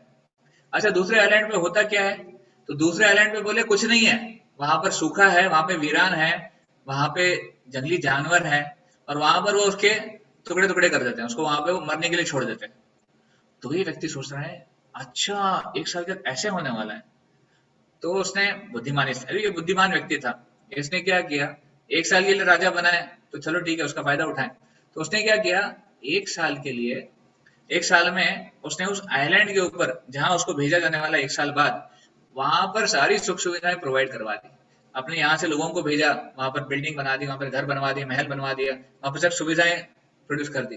तो 1 साल के बाद जब इसका टेन्योर खत्म हो गया राजा बनने का, वहां पर गया तो वहां पे क्या हुआ, उसको सुख सुविधाएं में उसका जीवन, आराम से उसका जीवन चल रहा था, उसको दुख नहीं भोगना पड़ा। तो ये है वो बुद्धिमान व्यक्ति। तो नाउ अभी आप मुझे बताइए, आपके लिए प्रश्न है, हमारे जीवन में इस स्टोरी का क्या संबंध है? वो व्यक्ति कौन है, और ये जो आइलैंड है वो क्या है, और हम इसको कैसे समझे, जीवन से कैसे अप्लाई करा जाए, क्या लेसन निकलता है?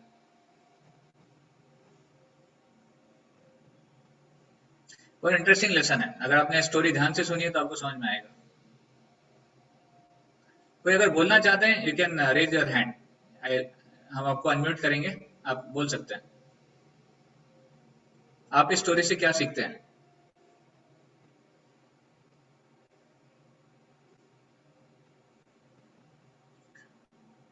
Okay, we are the person.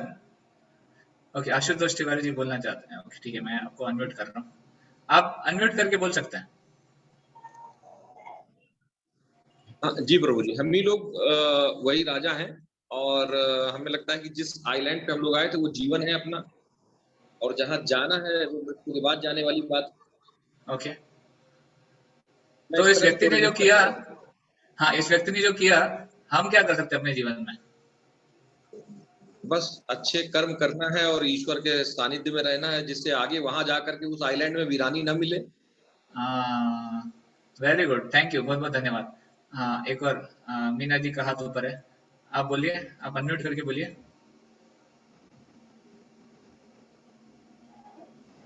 Island पे जो उन्होंने प्रोवाइड किया, जो सारी सुविधा है, मतलब कि हमने भक्ति करनी चाहिए भगवान की, ताकि वहां जाने के बाद हमें कोई तकलीफ नहीं होगी और भगवत धाम हम पहुंच जाएंगे। ओके वेरी गुड, बहुत बहुत धन्यवाद, थैंक यू। तो बिल्कुल सही कहा दोनों भक्तों ने कि एक्चुअली वो व्यक्ति कौन है, वो हम है। और ये आइलैंड जो एक आइलैंड पे जो पहुंच गए हैं वो क्या है, ये भौतिक दुनिया है। और यहाँ पे जैसे ही हम पैदा होते हैं हमको राजा बना दिया जाता है। राजा कैसे बनते हैं? अरे अब तो हमारे घर के लाल हो, जो भी हो, स्त्री है पुरुष है जो भी है, घर की लक्ष्मी है, घर का राजा है, जो भी है, तो उसको बहुत बड़ा चढ़ा दिया जाता है, उसको ऐसा दिखाया जाता है कि वही सब कुछ है, तो अपने आप को राजा समझने लग जाता है। तो 1 साल तक, ऑफकोर्स उसका जो 1 साल था वो हमारा जीवन है, हम जीवन भर हमारा टीन्योर है एंजॉय करने का। इस जीवन के बाद क्या होगा, एक ऐसी जगह भेज दिया जाएगा जहाँ पे वीरान है और जहाँ पर हमें कोई सुविधा नहीं है। मृत्यु के बाद यही होगा, अगर हमने भक्ति नहीं की है, भगवान को नहीं समर्पण किया है, या फिर अगर भगवान को समझने का प्रयास ही नहीं किया है, तो जीवन के बाद की गति बहुत कष्टदायक होने वाली है। तो इसलिए क्या करना चाहिए, बुद्धिमान व्यक्ति की तरह हमको भी फ्यूचर का प्लानिंग करना चाहिए। That is right future planning. मृत्यु के बाद क्या, देखिए हम इस जीवन में भी फ्यूचर प्लानिंग करते हैं, करेक्ट। इस जीवन में भी हम सेविंग्स करते हैं, इस जीवन में भी हम फ्यूचर का सोचते हैं कि नहीं 10 साल बाद 15 साल बाद कोई विपदा आ जाएगी तो कुछ पैसे बचा के रखते हैं, कुछ प्रॉपर्टी खरीद के रखते हैं, कुछ तो करके रखते हैं। ये तो सब इस जीवन के लिए हो गया। हम में से कितने लोग हैं जो अगले जीवन का प्लानिंग करते हैं? हम में से कितने लोगों को लगता है कि अगले जीवन का प्लानिंग भी करना चाहिए? बहुत कम लोगों को लगता है, या फिर हमें तो पता ही नहीं कि अगला जीवन है, बट वो है। शास्त्र कहते हैं कि अगला जीवन है और सबको लेना पड़ेगा। तो असली बुद्धिमानी इसमें है, इस जीवन के प्लानिंग के साथ अगले जीवन की प्लानिंग भी करें, उस पर हमारा समय बिताएं, उस पर हमारी चेतना लगाएं। And that is positive thinking. उसको बोला जाता है पॉजिटिव थिंकिंग। पॉजिटिव थिंकिंग ये नहीं है कि मृत्यु के बारे में मत सोचो, बुढ़ापे के बारे में मत सोचो, ये तो सब क्या है, नेगेटिविटी है। बस अभी जो मौका मिला है उसको जीते रहो, उसको भोग करो। ये नेगेटिव थिंकिंग है, क्योंकि ये अंधा होने का मतलब आंखें बंद कर पट्टी लगाकर जीने का काम है। तो आंखें खोल के जीना चाहता है, वो फ्यूचर के बारे में सोचेंगे, फ्यूचर के लिए तैयारी करेंगे और फ्यूचर अपना अच्छा बनाएंगे। तो वो बुद्धिमान लोग हैं, जैसे इस व्यक्ति ने किया, राइट। तो इसलिए अभी हमारे पास समय थोड़ा कम है, ठीक है, हम थोड़ा क्विकली देखने का प्रयास करते हैं। तो बुद्धिमान लोग क्या करते हैं, भगवान पे विश्वास रखते हैं। जो मूर्ख लोग होते हैं उनको भगवान पे विश्वास नहीं होता है। तो बुद्धिमान लोग भगवान के नियमों के अनुसार अपना जीवन बिताते हैं। जो मूर्ख हैं वो उनका फिलोसॉफी क्या है, खाओ पियो मजे करो। भगवान के नियम क्या है, कुछ नहीं, किसको जाना है। तो बुद्धिमान लोग हैं वो इस भौतिक दुनिया की जो अशाश्वतता है या फिर जो इसका टेम्पररी नेचर है वो जानते हैं। और जो मूर्ख लोग हैं उनको लगता है सब कुछ शाश्वत है, यहाँ पे टेम्पररी क्या है, और शाश्वत है तो भी फायदा, टेम्पररी अगर है तो भी क्या है, जस्ट उसके लिए कौन चिंता करेगा। तो ऐसे मूर्ख लोग होते हैं। जो बुद्धिमान लोग होते हैं भगवान के नियमों का पालन करते हैं। जो मूर्ख होते हैं वो पालन नहीं करते हैं और वो अपने ही अनुसार जीवन जीते हैं। तो इसलिए भगवान ने इस भौतिक दुनिया को एक टर्म दिया है, एक नाम दिया है, उसको कहा है दुखालयम अशाश्वतम। ये दुख, ये जगह कैसी है, दुख है और अशाश्वत है। यहाँ पर कुछ भी चीज, यहाँ पे हर चीज टेम्पररी है और दुखों से भरी हुई है। आप देखिए हर चीज के बारे में देख सकते हैं, कौन सी भी चीज यहाँ पर नहीं है जो परमानेंट हमेशा रहने वाली है और जो आनंद देने वाली है, ऐसी कोई चीज नहीं है। तो इसलिए हमें देखिए राम, आप यार कल रामनवमी है, आप सबको भी पता है, तो इसलिए हम इसको थोड़ा कंपेयर करेंगे। हनुमान की चेतना कैसी थी, हनुमान की चेतना बुद्धिमान लोगों की तरह थी। हनुमान जी राम और सीता को एक करना चाहते थे और वो राम और सीता को मिलाना चाहते थे, उनकी सेवा करना चाहते थे। रावण की चेतना क्या थी, रावण की चेतना मूर्ख लोगों की जैसे थी। रावण राम और सीता को अलग करना चाहता, भगवान और उनकी शक्ति को अलग करना चाहता था, खुद ही भगवान की शक्ति का भोग करना चाहता था रावण। और इसलिए एंड में हुआ क्या, रावण का पतन हो गया। पर हनुमान क्योंकि भगवान की शक्ति को भगवान से मिलाना चाहता था, तो इसलिए एंड में हुआ क्या, पूरे रामायण के हीरो के नाम ने हनुमान जी को गुणगान किया जाता है। तो हमें अपने हनुमान को जगाना है या अपने रावण को जगाना है, ये हमारे ऊपर है। हमारे अंदर दोनों है, हमारे अंदर रावण भी है, हमारे अंदर हनुमान जी भी है। तो अभी हमारे हनुमान जी को हमें प्रोत्साहन देना चाहिए, तो फिर अच्छे काम करने चाहिए, भगवान की भक्ति करनी चाहिए। अगर हमारे रावण को प्रोत्साहन देना है, रावण को जगाना है, तो फिर बुरे काम करो, गलत काम करो, रावण जगेगा। तो गति भी उसी तरह होगी। तो हमारा जीवन जो है एक ट्रेन जर्नी की तरह है। आप जितने लोग ट्रेन में ट्रैवल किए हैं, you know that in train travel अलग अलग लोग अलग अलग जगह से साथ में आके बैठते हैं, करेक्ट, एक ही कंपार्टमेंट में बैठते हैं। तो ऐसा नहीं कि जो एक कंपार्टमेंट में आए सब एक साथ ही आए हैं, अलग अलग लोग अलग अलग समय पे आए हैं और जाते भी अलग अलग समय पे। जिसका जब स्टेशन आ जाए वो उतर जाता है, कोई साथ में नहीं रहता है। तो उसी तरह हम इस जीवन में जो आए हैं, अलग अलग व्यक्ति अलग अलग समय पे जन्म लिया है, अलग अलग व्यक्ति अलग अलग समय पे मृत्यु होने वाली है। ये केवल एक ट्रेन जर्नी है जहाँ पे हम साथ में आए हैं, अदरवाइज हमारा एक दूसरे से कोई शाश्वत संबंध नहीं है, हम शाश्वत रूप से कहीं कनेक्टेड नहीं है ऐसे। तो जैसे हर वस्तु के ऊपर एक्सपायरी डेट होती है, हमारे जीवन की भी एक्सपायरी डेट है।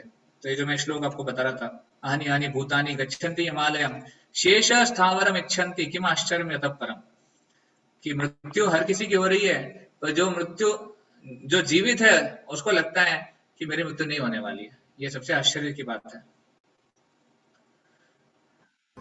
ये जो फुलिश मेंटेलिटी बताई है वो पशुओं की तरह बताई गई है। पशु की मेंटेलिटी कैसी है? आगे वो देख रहे हैं कि उनके मित्र की हत्या हो रही है, वो मासा घर में वो जो कसाई है उसके मित्र को मार उसके मित्र को मार रहा है, पर इसको उसने हरी घास दे दी खाने के लिए। तो एक पशु क्या सोचता है कि चलो मुझे तो हरी घास मिल रही है, तो आई डोंट केयर फ्यूचर में क्या हो रहा है, अभी मुझे खाने के लिए अच्छी घास मिल रही है। पर अगर मान लीजिए उसी की जगह पर एक पुरुष को रख दिया जाए, एक लड़के को या फिर किसी पुरुष को रख दिया जाए, उसको अगर उसका खाना, बेस्ट खाना जो भी है 56 भोग उसको दे दिया जाए, और आगे जाके वो देख रहा है कि कसाई घर में उसकी मृत्यु होने वाली है, तो कितने लोग वहां पर खाएंगे? है ना? हम में से बहुत ही कम लोग होंगे या फिर कोई नहीं है जो आराम से खाएगा, क्योंकि उसको पता है आगे जाके डेंजर है, वो भाग जाएगा वहां से। आगे जब डेंजर दिखता है तो 56 भोग नहीं एंजॉय करेगा। तो उसी तरह हम इस जीवन में देख रहे हैं कि आगे जीवन में डेंजर है, तो कैसे हम इस जीवन का भोग करने का प्रयास करें, क्यों करें? क्योंकि जीवन में भोग कर भी आगे की जो दशा है, आगे का जो सिचुएशन है वो भी आने वाला है मुझे। तो that's why the intelligent people they think नहीं, I don't want to enjoy, I want to prepare. तो इसलिए वैदिक सॉल्यूशन क्या है, परमानेंट सॉल्यूशन ये दिया गया है कि अब जानो मैं क्यों दुख भोग रहा हूं। देखिए, दुखी होना एक चीज है, टेम्पररी सॉल्यूशन क्या है, उसको छुपाने का प्रयास करो। वैदिक सॉल्यूशन क्या है, you come to know why you are suffering and what is the goal of life. ये पहला स्टेप है, क्योंकि जब आप जानोगे कि हम दुख क्यों भोग रहे हैं, जीवन का उद्देश्य क्या है, तभी हम उसके ऊपर कार्य कर पाएंगे। तो इसको डिस्कस करने के लिए हम एक छोटी सी स्टोरी बताएंगे, उसके बाद हम एंड करेंगे, बाकी सेशन आगे कंटिन्यू करेंगे। तो बेसिकली एक बहुत अच्छी स्टोरी आती है पंचतंत्र में, उसको बोलते हैं महामूर्ख।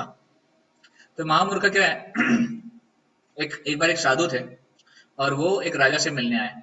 ये राजा जो है अपने जीवन में बहुत मस्त थे, ये अपने जीवन में भोग कर रहे थे और ऑफकोर्स अपना राजपाट भी अच्छे से कर रहे थे, पर इनको भक्ति के प्रति कोई इंक्लिनेशन नहीं था। ये भगवान को नहीं मानते थे ज्यादा और भगवान के लिए कुछ ज्यादा कार्य नहीं करते थे ऐसे। तो पर ये जो साधु है ये राजा के हित चिंतक थे, ये चाहते थे कि राजा भी भगवान से जुड़े, राजा भी भक्ति करे और दूसरों को भी भक्ति के बारे में सिखाए। पर इसने देखा कि राजा सुन नहीं रहे, सुनेंगे नहीं, डायरेक्ट बताएंगे तो व्हाट ही डिड, ये साधु ने क्या किया, राजा को बोला, राजा मुझे आपसे एक फेवर चाहिए, एक हेल्प कर दीजिए मुझे। राजा ने बोला क्या करना है? तो साधु ने बोला कि आप एक व्यक्ति को अपॉइंट कीजिए जो कि मूर्ख हो, और उसको बोलिए एक छड़ी लो हाथ में और पूरे आपके राज्य में जाकर घूमते रहो। उसको करना कुछ नहीं है, एक छड़ी हाथ में लेना है और घूमते रहना है बस, उसका आप उसको सैलरी दे दो। तो राजा बोला इतनी सी बात है, वो मान गए। तो राजा ने एक घोषणा करवा दी कि हमको एक मूर्ख व्यक्ति चाहिए जो एक छड़ी लेगा और पूरे हमारे राज्य में जाके घूमेगा ऐसे। तो एक व्यक्ति आया और उसने इस जॉब को स्वीकार कर लिया। तो राजा ने भी उसको जॉब दे दिया और वो मूर्ख बनकर घूमता रहा। अभी काफी साल बीत गए, ये राजा भी बूढ़ा हो गया और मरणावस्था में आ गया, ये मरने वाला था और इसने सबको बुला लिया। भाई जब कोई मरने वाला होता है तो सबको बुला लेते हैं ना, अपने रिश्तेदारों को, यहाँ वहां सबसे। तो राजा ने भी अपने बच्चों को, अपने रिश्तेदारों को बुला लिया मिलने के लिए। तो सोच रहा था कोई छूट तो नहीं गया, कोई छूट तो नहीं गया। तो इसको लगा मूर्ख व्यक्ति को भी एक बार बुला लेना चाहिए, उसने बहुत अच्छे से सेवा की मेरी, तो उसको भी एक बार बुला लेता हूँ।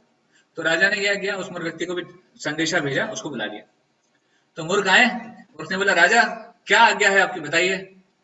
तो राजा ने बोला देखो मूर्ख, आपने बहुत अच्छी सेवा करी है मेरी, तो मैं चाहता हूं कि अभी आप रिटायर हो जाओ और आपको फुल पेंशन मिलेगा, आप अभी घर बैठो, और जो आपकी जो छड़ी है, ये जो सेवा है, ये आप किसी दूसरे मूर्ख को दे दो, जो आपकी तरह या फिर आपसे बड़ा मूर्ख है, उसको जाके दे दो।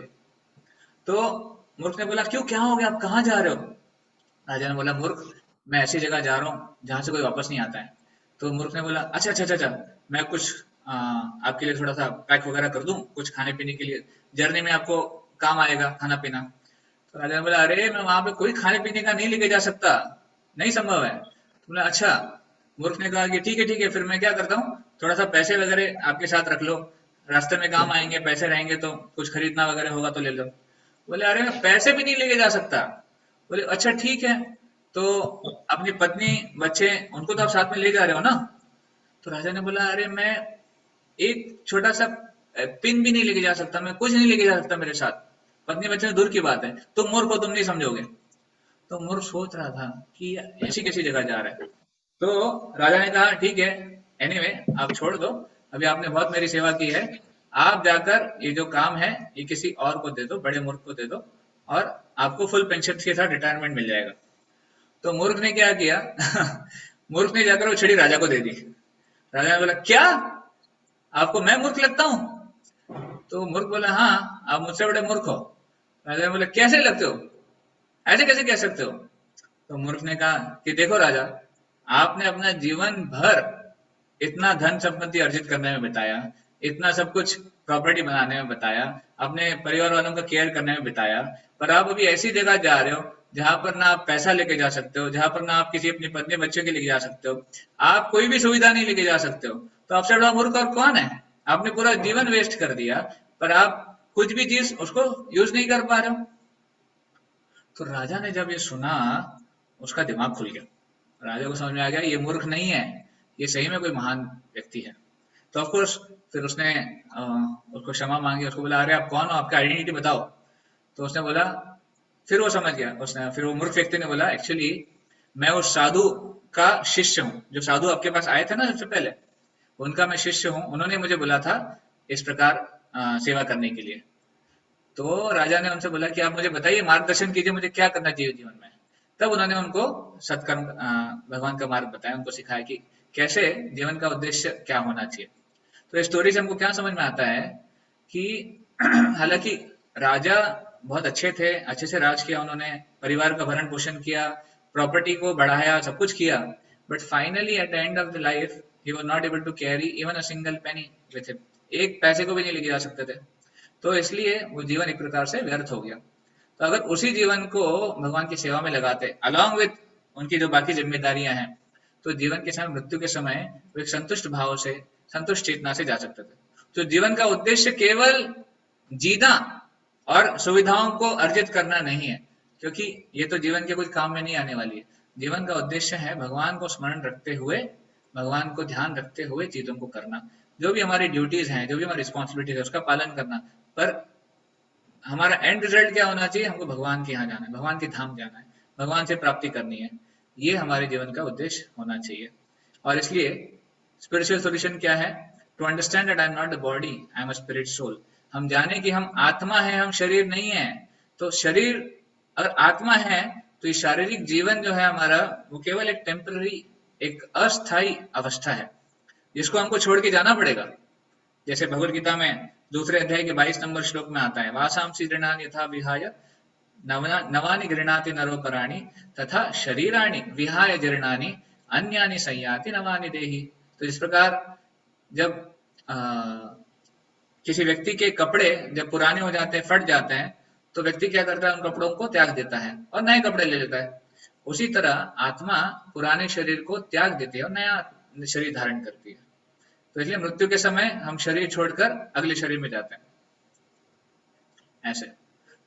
तो ये सिद्धांत समझना, ये हमारे जीवन का उद्देश्य है कि हम शरीर नहीं है, हम आत्मा है और अगला शरीर हम प्राप्त करने वाले हैं, ऐसे। तो अभी समय थोड़ा हो गया है, कुछ स्लाइड बाकी है सेशन की, I think will continue next time. आज के डिस्कशन में अगर किसी को प्रश्न है तो पूछ सकते हैं।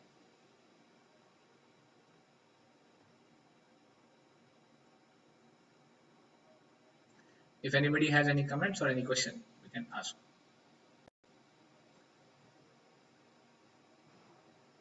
हाँ, यस, आप अनम्यूट करके पूछ सकते हैं।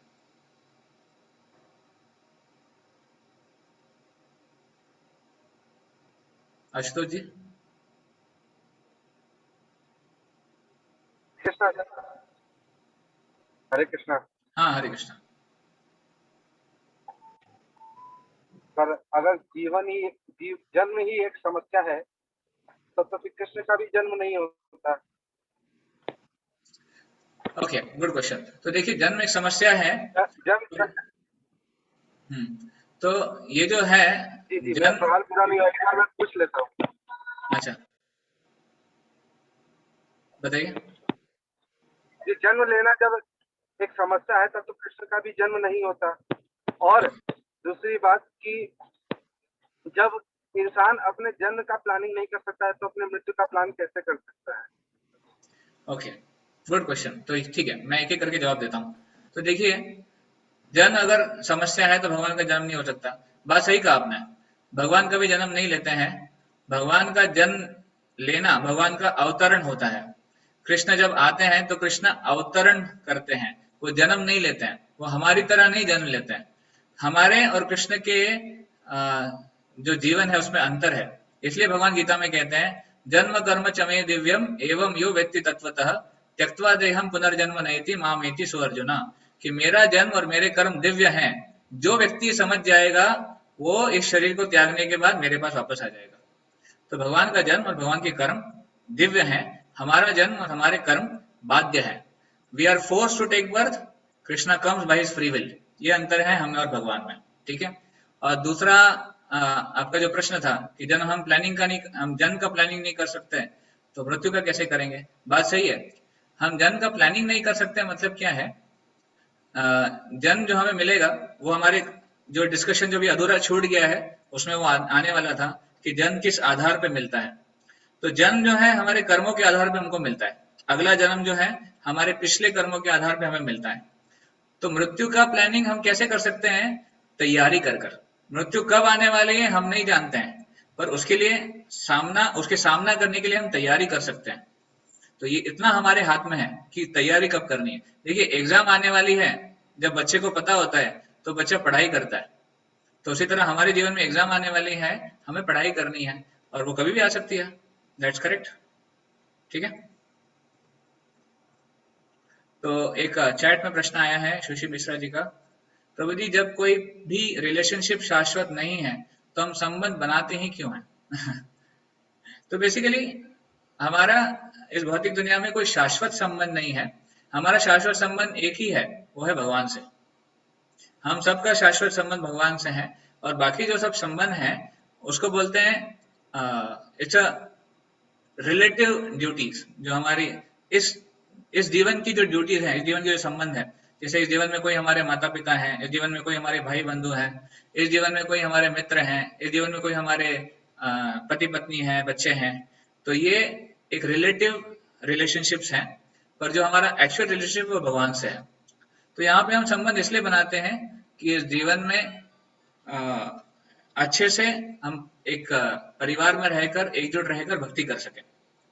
तो भक्ति करने के लिए हमें कुछ सुविधाएं चाहिए होती है। देखिए, भक्ति हम अकेले रहकर या फिर केवल वीरांग में जाकर भक्ति नहीं कर सकते। भक्ति के लिए भी एक एसोसिएशन चाहिए, संघ चाहिए। तो संघ में आने के लिए हम संबंध जोड़ते हैं, और जब संघ में अच्छे से भक्ति करते हैं, जो भी भक्ति कर रहे हैं सबका जीवन का उद्देश्य एक ही है, भगवान की प्राप्ति करना है। तो इस उद्देश्य के साथ हम संघ में आते हैं, और इस प्रकार का एसोसिएशन भगवान ने गुणगान किया है। भगवान गीता में कहते भी हैं दैट जो मेरे प्रिय भक्त हैं वो हमेशा मेरे नामों का जप करते हैं, हमेशा मेरा कीर्तन करते हैं, हमेशा मेरे बारे में डिस्कस करते हैं। तो ये भक्तों की निशानी होती है। तो ऐसे भक्तों से हमको संबंध बनाना चाहिए, ठीक है। Any other?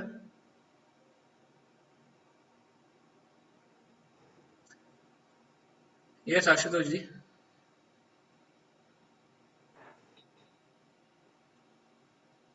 एक चीज पूछा था सर कि